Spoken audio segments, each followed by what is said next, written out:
All right, hello, and this is for both of my political science classes. This is going to be our overview of the midterm study guide. All right, so first off, I've got that up now. Once you take a look at it, basically this is going to be pretty much exactly like what you see when you open up your exam, except that I have the 6 bullet points there. You're basically going to be given the same exact question. It's going to be a single essay question. Don't think when I say essay, if you're used to like going to, I don't know, high school and they say write a 5-paragraph essay, it's not limited to be, 5 paragraphs. You can see that there's 6 bullet points, so you should have, minimum 6, but some of these you can put a lot of stuff in there and you can actually develop this out more than that. What I'm going to be looking for, and make sure you understand this is not high school, this is not basic stuff, this is college, and you need to demonstrate a college level understanding of the material that you have been studying through the course of this semester. You should be able to take every single thing that you've done in class that is relevant to the question that you got or the prompt and incorporate it into that discussion. So it's not just a textbook. All of those additional readings that you've had, the bank opinions, the excerpts from the Supreme Court cases, those should all be included in some way in this discussion. Now, some of those are going to be more relevant to the final than midterm, but if you see one that is relevant to this particular question, then you should include it. It's also going to be true that this should not be just a list of, facts and so forth, but that you should go in and do some descriptions.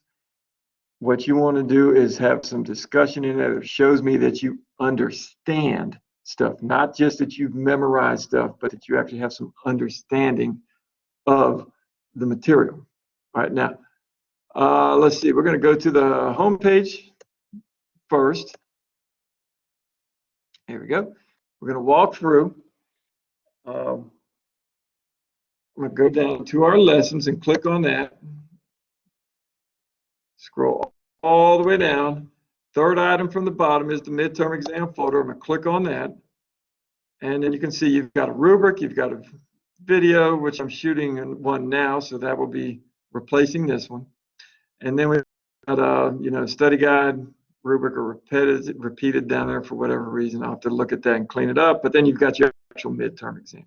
All right, so what we're going to do now is go over to that study guide and walk through it. All right, what you're going to have, again, it's only going to be one question, so you want one very thorough response. Students always ask me how long it should be. I would say you obviously want a minimum to address each bullet point. Minimum of 6 paragraphs just off of that, but I would say you actually should be closer in the ballpark to 10 to 12 paragraphs, which will probably put you around 3.5 typed pages, double spaced, that is. So again, being thorough. Now, on the other hand, some people can answer this much more with much more brevity than others. They might be able to turn 2.5 into a lot of explanation, demonstrate that understanding. Some people could and have dragged this out to a 10-page paper, and it just did not have that much information there and did not show that understanding, and that could be an F. So it is not as simple as that. It's address the points in there and be thorough about it. Worry less about the length than doing the job and getting it done properly. All right.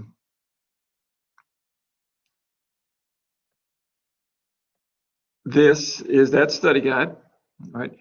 And basically your prompt's going to be something about like this. It's, if you high school civics or government class or whatever, if you've taken before, you've all, I'm sure, heard the phrase checks and balances, and we often use that to refer to the fact that we have 3 separate branches of government. But this is not just an oversimplification. In all honesty, it's absolutely incorrect, right? The checks and balances are much more complex than that. There's way more ways of checking our government's ability to take away your rights or infringe on them than just the three branches checking each other. There's a lot of other things that can provide a check and balance on the government, number one.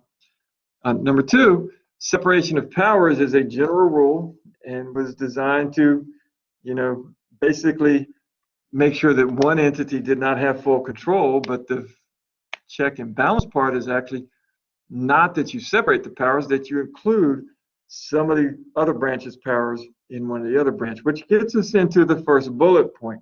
Right? Although it's true that they are largely separate, right? Note this, each branch also has some powers of the two, and of course some examples. For example, the president, the executive, has some functions that are legislative in nature, judicial in nature. Right? Now, when you do this, you don't want to just give me a list like the most obvious one. The president, if he's executing laws, that means the Congress makes a law and he actually just goes out and does what he's supposed to and enforces it. We know that's not the case because he can veto that law. A veto is not carrying out the law, that's getting rid of the law, right? So what you have is him involved in the legislative process through that veto. That is one of the judicial functions. Now, what's important is not that you just sit down there and put a list. That's going to get you in the F or maybe D range if you put a list in there, like president can veto, president can appoint judges. That doesn't tell me any level of actually understanding this. You understand that they do it, but why they get power and why it's important. So why do we give the president the veto? Well, again, another mistake we make, and it's usually high school civics where they teach this to you, very basic. They say each of these branches of government are equal in power. 3 equal powered branches of government, and that's completely false. No founding father ever said they were equal. And why that's come into our system of education, I do not know. The understanding then was that the legislature was the most powerful because they could make the law. No one else could do that. Then the president, who carried them out, would have the most interaction with people after that. And finally, the courts would be the least powerful, right? So number one is, since they have the greatest power, you need to have a more direct check on their power, such as the veto.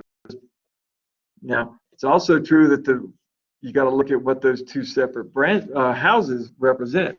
The House of Representatives gets its name because that's what it is. It represents you, the people. The Senate does not. I remember originally you couldn't vote for them. The legislatures of the states did, and what they represented was the interest of the state as a political unit, not just the people, but the whole political unit of the state. Right? The present day, you do vote for them, but still, that's the concept. It represents the interests of the state. And of course, the state is made up of the people, so it's a little bit different than it was now and then, but it's still rooted similarly. Basically, what you want is to look at the president. He's the only person who's elected nationwide, not by the people. The people elect electors who then get together from across the nation and elect that person. Well, the representatives represent the people. The Senate represents the state as a political unit, and the president represents the national interest, the interest of the country as a whole. So what you have is, if it's all 3 of those are in line, a law gets passed, it shouldn't have much trouble, because if the people want it, the states want it, and it's in the national interest, shouldn't have any trouble passing it. Right? What happens is the people want it, and the states is a political unit, but the president thinks it's not in the national interest, you veto it. So but then, of course, if it's overwhelming that the people want it and the states as political units want it, you can override that veto. Right? And if it's so overwhelming by both the people and the state, then chances are, of course, the president's wrong about it not being in the national interest, and all power flows from the people. So it makes sense that, you go through that explanation of that whole thing and where the powers come from, why they're put in place. Why can the Supreme Court, or any court for that matter, overrule a congressional law that make it a legislative power that the court has, or if the executive issues a regulation, or an executive order, right, then the court can overrule that as unconstitutional too. So that's basically, seems like it's the same thing, but they are basically declaring either one of those unconstitutional, but one is legislative because it's a law, the other is executive because it's oversight of an executive act. It's unconstitutional. Now, why do we do that? Because, well, we want the Constitution to be the highest law, that you have to go through that amendment process and get that overwhelming level of support to change. So you don't want the courts answerable to public opinion, as we'll get to later. You want them to basically say that the president can't do this action or the Congress can't pass this law because Constitution simply doesn't give them the power to do that. If they're taking power the Constitution doesn't have, that power properly rests with either the state or the people, and therefore they're infringing on the rights of one, if not both of those two entities, right? But make sure you don't just make this a list of these different powers. There's a bunch of them, way more than I mentioned. It's your job to go to find them. If you have to, go through the Constitution and read it and find them yourself. But you probably can. You should find several in the textbook. You should find some others. And again, the importance is to explain, not to just list, right?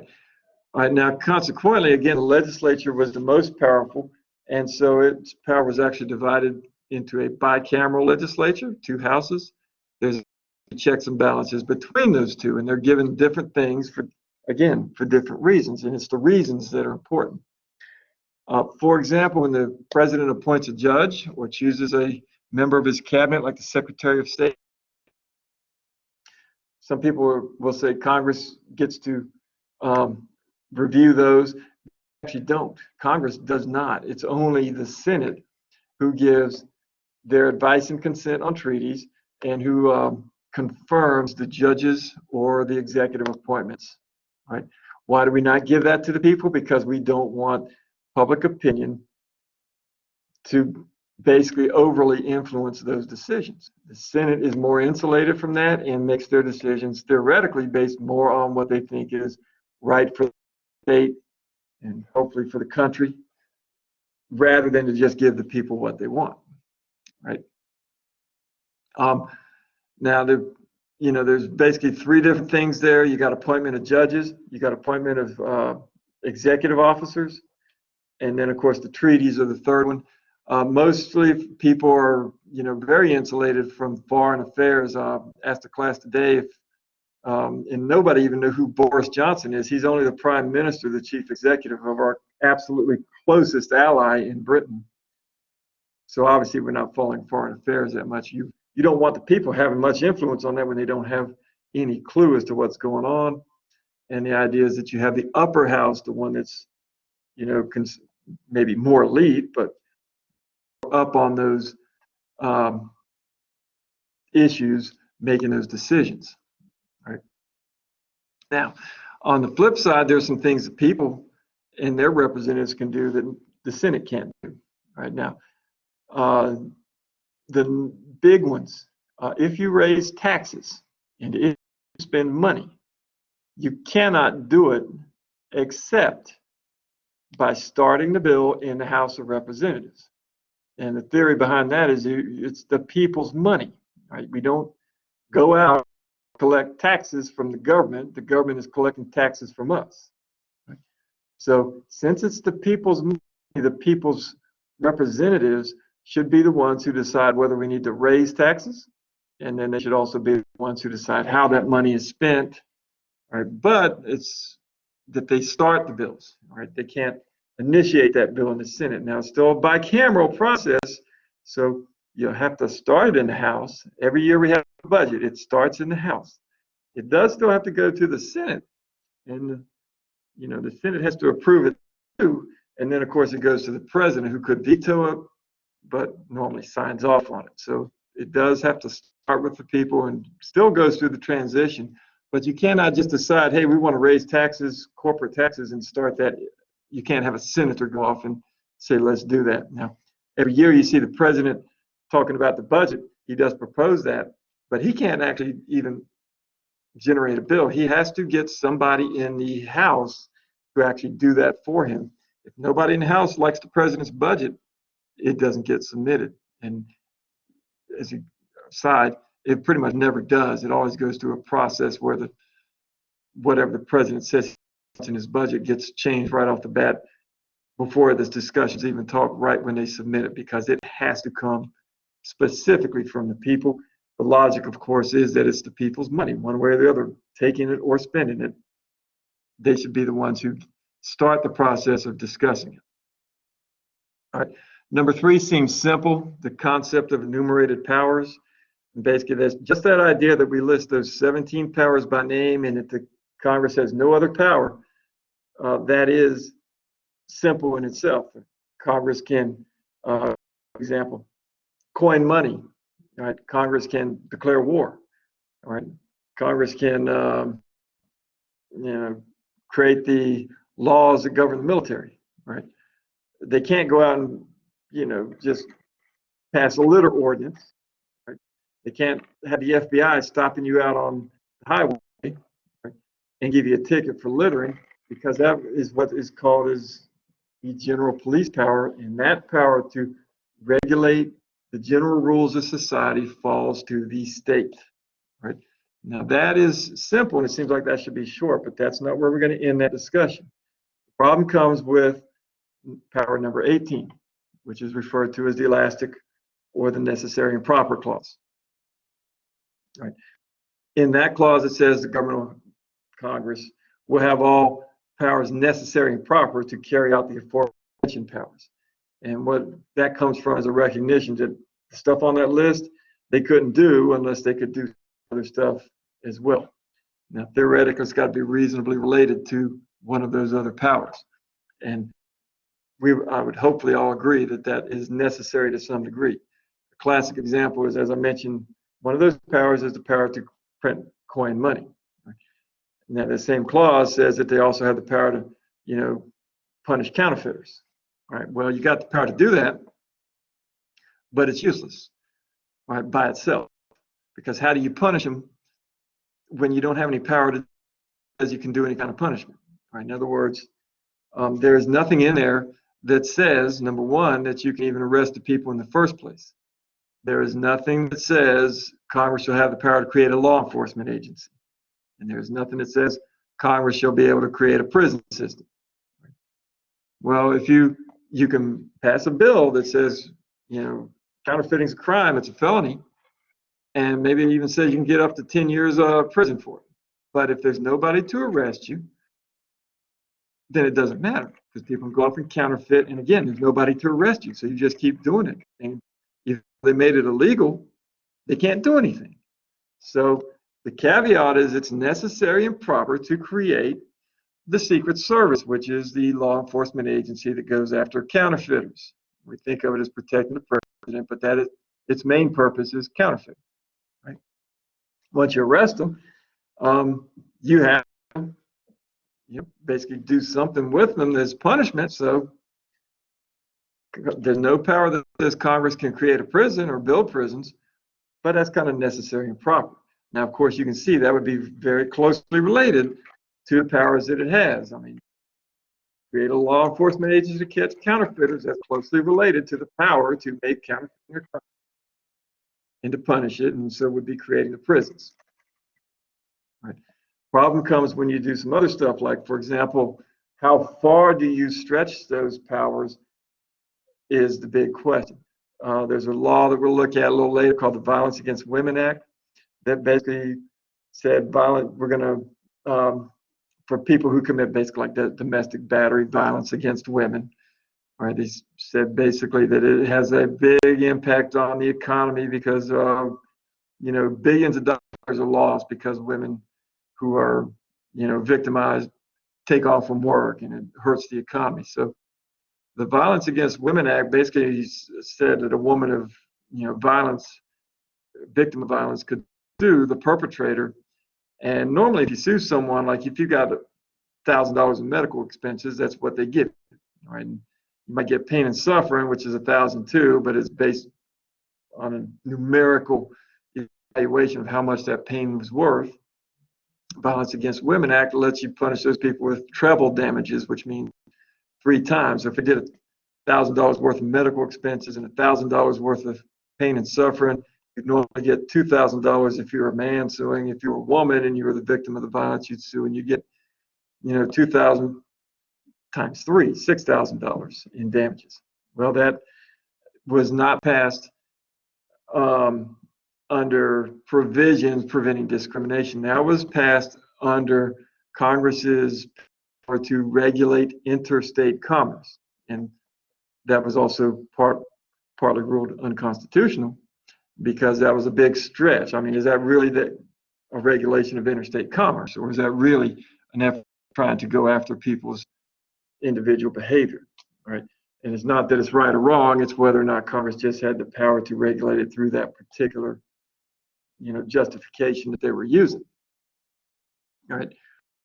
And all of our politics basically revolves around that discussion. So this, you want to discuss that elastic clause in depth. We had one reading that really goes over that, and that was the opinions on the Bank of the United States. Now, if you go all through all of these, forget the subject matter of the discussion. Those opinions, not important that it was a bank. What is important is that discussion over what the necessary and proper clause meant. It doesn't matter if it's discussing the Bank of the United States or violence against women, or whether or not we should require cars that are made to have, 40 miles to the gallon is their minimum get mileage, right? That's not the issue. What's the issue is just what the necessary and proper clause means, all right? Regardless of whether it's a bank or something else, right? So don't be prejudiced by the subject matter, all right? Number 3 there, you definitely want some extensive look at that. Discuss Alexander Hamilton, Thomas Jefferson, their varying opinions. Which one wins out? If you say that Jefferson's is the right one, I don't care what you say is the right one, but you need to note which one is the one that the people have said is the right one, and you would not be with the people in that regard because we obviously have stretched the powers much farther than that in our current governance. So both the courts, constitutional interpretations, all of that basically leans more on Hamilton's side. And if you're honest with yourself, you do too. It's just that you don't like the way it's applied in certain instances, right? All right, number 4, you want to discuss the role of the people and their ability to check the government's action. Again, something that's like an F range here is talking about people can vote and kick their representatives, senators, etc. out. That's very true. That's a big part of it, but you got to explain more than that. All right. You want to note the second part of this. There's also stuff in there that wants to prevent democracy from getting out of hand. The founding fathers were more concerned with what they called mob rule than they were with a Julius Caesar type coming in and just taking over control as a dictator, right? Many of the parts of the Constitution limit what the people can do. For example, we do not get to vote for judges at the federal level. And the reason why is because we do not want somebody making a law about getting reelected next year. And maybe a good example is the Patriot Act. All right, some of y'all might actually agree with this provision, and that's fine. It does come down to interpretation of the Constitution. But it was an emotional reaction, and that's what the founding fathers said about public opinion. People act and react emotionally. They make their decisions not off of facts, but off of emotions. Right? We had the 9/11, right? World Trade Center going down, the Pentagon bombed, and we had a lot of people making reactions based out of fear. All right. One of those, that Patriot Act included a lot of provisions, some which are, good, but they also had some that were at minimum questionable. For example, it allowed the FBI to basically go into any library in the country. They could come here to the library on the college and give them your name and say, I want to see every book that person's checked out, every website that they visited. If they used a library computer, they could do that at your county library, anywhere, without a warrant, which and without any probable cause. Now, the Fourth Amendment says you can't do a search and seizure without a warrant, and that warrant has to be issued when there's probable cause. I was completely lacking in that. If you consider that a search, then you might say that's the people, having a knee-jerk reaction and just throwing away their Fourth Amendment rights because they're scared of another terrorist attack. Again, that is, of course, debatable to some extent, right? But I think the weight of opinion is that there was a lot of stuff that was put in that Patriot Act that weakened the Fourth Amendment that was, in fact, unconstitutional.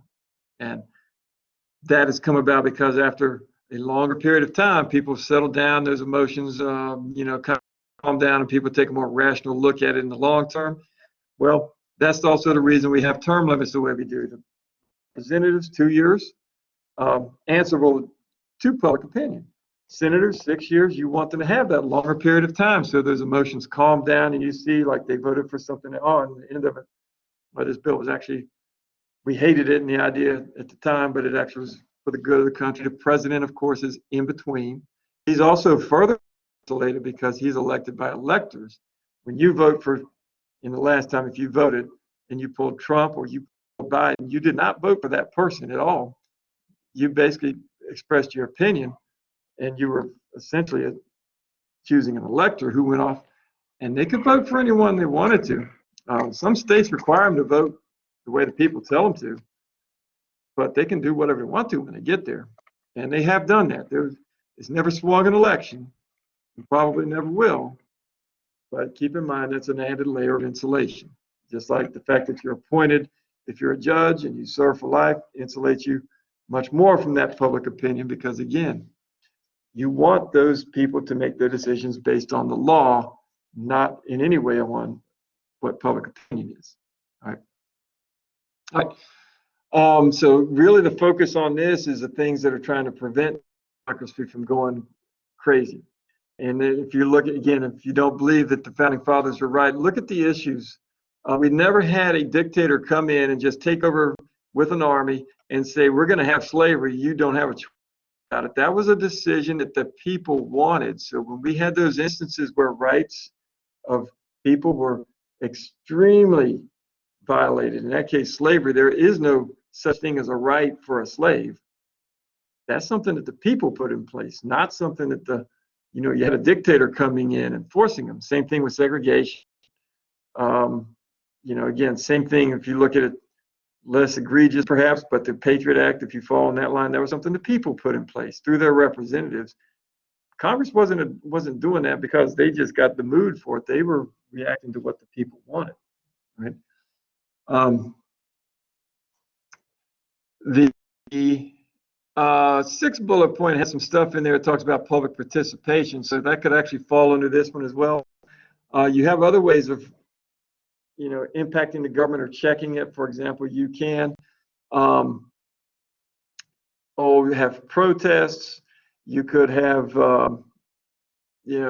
letter writing campaigns where I worked in the White House for a bit, and basically if a controversial bill was going through Congress and was expected to pass on the president's side of things, basically every mailbox was stuffed with literally millions of letters. You're just overwhelmed with paper. The fax machines, if y'all familiar with a fax machine, basically it's like you can phone in and transfer a document. It's old school that we kind of obsolete now for the most part, but literally the reams of paper would just be rolling off all day for days in a row. People faxing in, hey, don't sign this bill or sign this bill. And those are things that can have an impact. They don't show what the public really wants, because you figure it's probably less than 1% of people doing this. But what it may show is actually it can be of concern because 50% of the people that vote for you, or 51% of the people who vote for you, aren't that interested in politics. What you worry about is that there's 1%, and they are the ones who maybe can manipulate the party and all these other things. That 1% can be sometimes more dangerous to you than the people, especially for a senator where the people might calm down and not care about a particular bill 5 years from now, but some party insiders and lobbyists and so forth can. You can also, of course, as that implies, give money to lobbyists and so on and so forth. All those things allow for some measure of some public participation.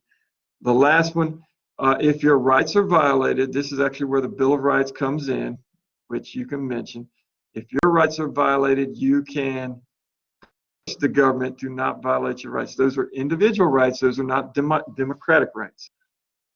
Again, through history, we don't need to protect freedom of speech to protect us from things that are popular.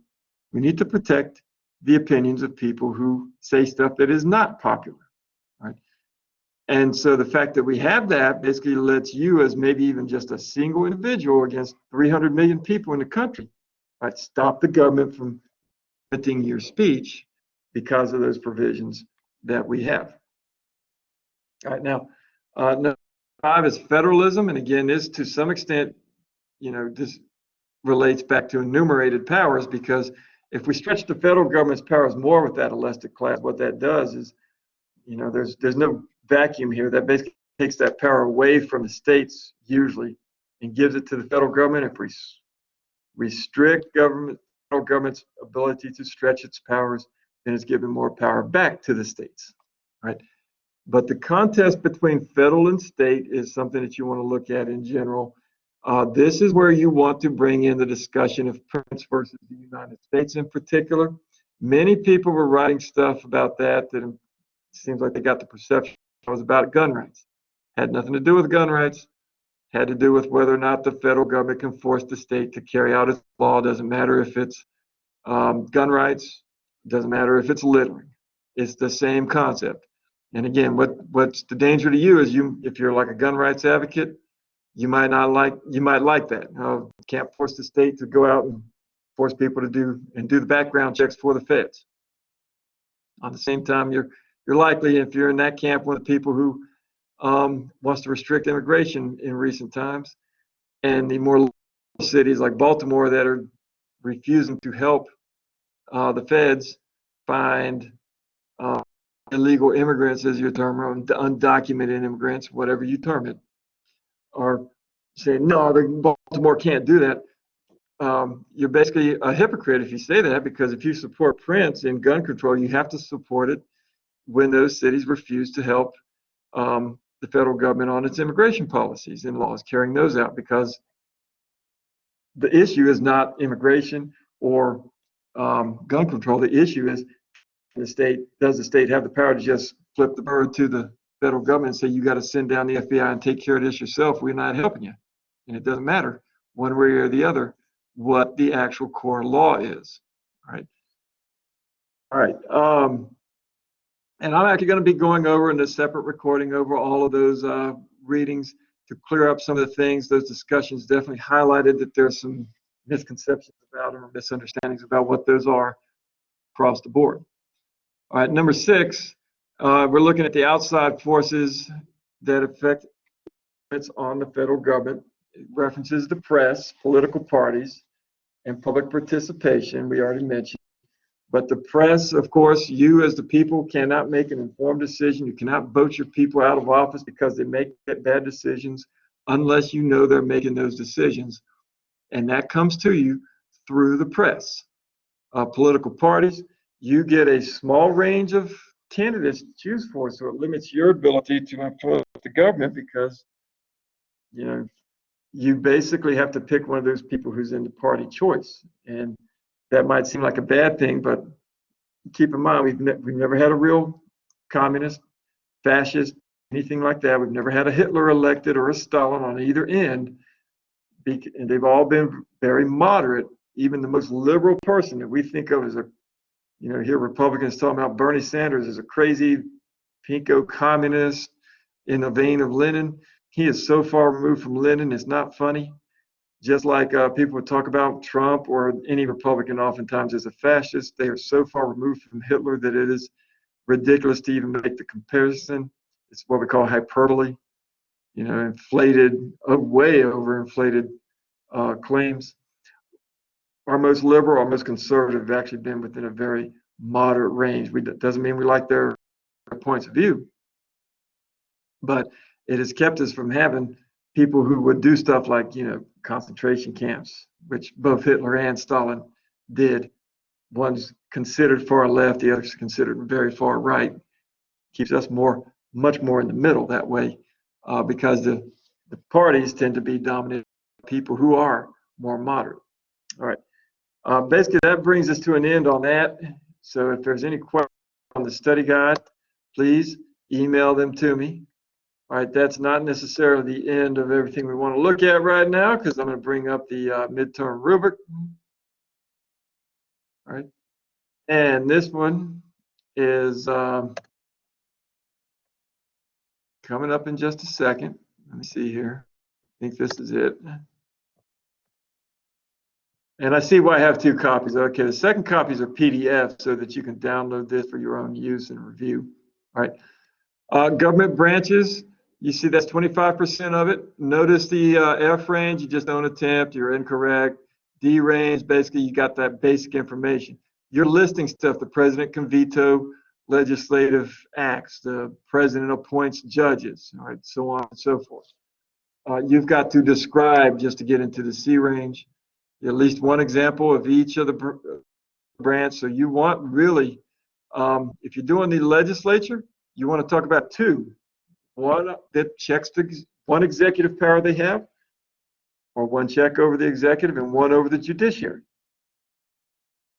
It means you really want six, because you want at least two for each branch. You want the executive, you want one over the legislature, one over the judicial. When you do the judicial, you want one check over, Congress and one check over the president.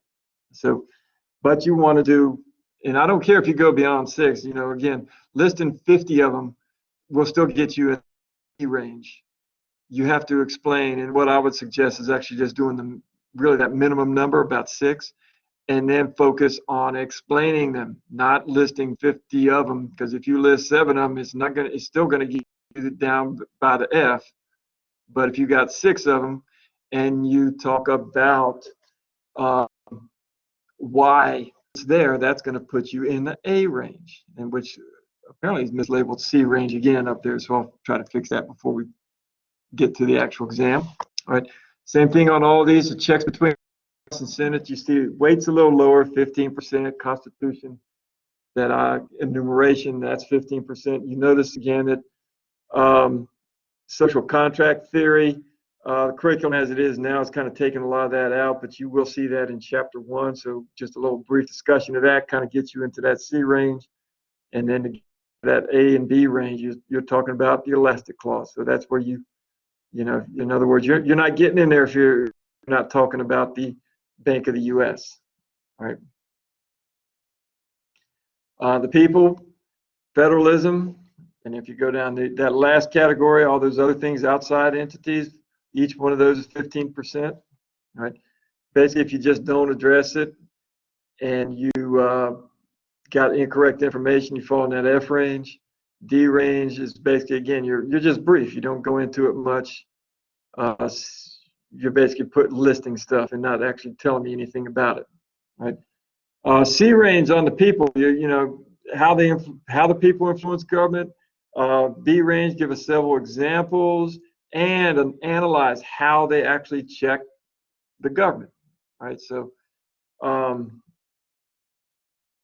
how the founding fathers envisioned it maybe gets you up in the A range. Federalism, again, you want to look at the different theories of federalism. So if you go through the textbook, you see that marble cake definition of federalism, basically the swirly cake thing, whatever it is, their marble cake versus 2-layer cake metaphors that they use. But the theories are cooperative and competitive federalism. Again, this is where you want to put, if you're getting in that A and B range, you got to put some discussion from Prince in there. And there's a fine distinction there too. Keep in mind, again, I'm going to say go look at the recording I do on the cases, because there's going to be some stuff in there that's going to help you out on that.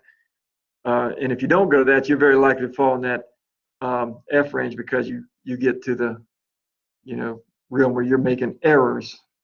You're misinterpreting stuff. So make sure you understand those Non-governmental entities, basically if you describe the press, for example, as one in detail, you're going to be in that C range. If you go and start looking at several of them, you're putting yourself in the A and B range.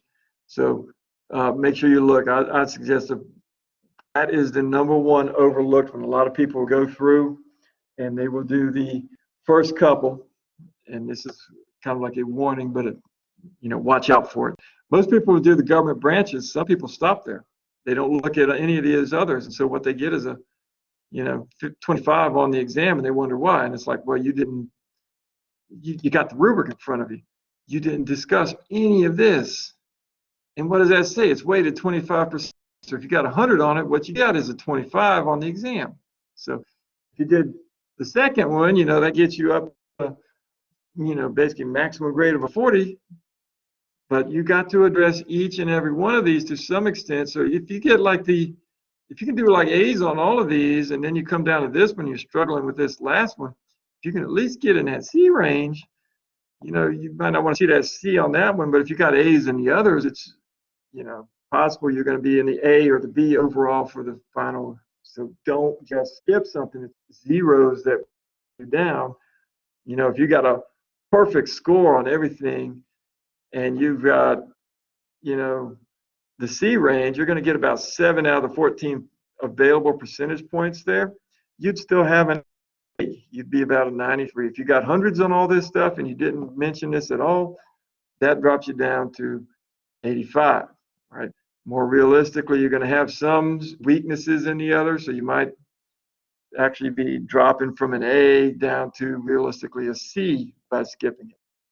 But make sure that you go through. I might even want to write those bullet points down or write the rubric, descriptions down, just the stuff on the left column, and check them off as you address them, right? But make sure that you're complete and you address all of it. Don't skip anything. I don't want to give F grades, and if you do a great job on some of it and a mediocre job on the other, you can still have a superior grade. So put your focus on making sure that you address every single one of these to some degree. Heck, even a D would be better than just getting a 0. Even an F at the 59% would be a lot better than a 0. So, if you got not even 59, if you got, let's say this first one, 50, like you get a 0, you got 100 on everything else, you're going to, maximum grade you can get is a 75. If you've got,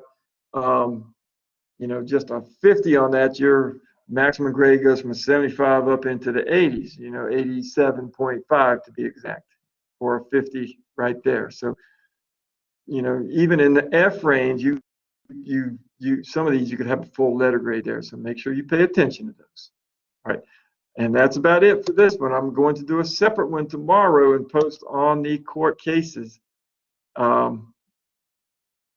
Questions on it, email me. Be happy to talk with you through email, on the phone. We can come in, we can meet, collaborate, whatever. But make sure that you prepare yourself as you go through. And from this point, I'll be taking notes and just, as I go through the books, taking the notes and highlighting it because this is relevant to the question on the midterm. All right. Let me know if you have any issues. And we'll be proctoring this some kind of way. So we'll be, I'm actually looking at some online proctoring options, but we'll be getting this done out. I think our date is the 13th. Some people have set up some earlier dates. I really don't mind if you want to take the exam early, just let me know. We do have a problem, of course, if you want to take it late, but early is usually not something I complain about. All right. With that, I'm logging off, and y'all have a great day. I will be back here tomorrow with the second video.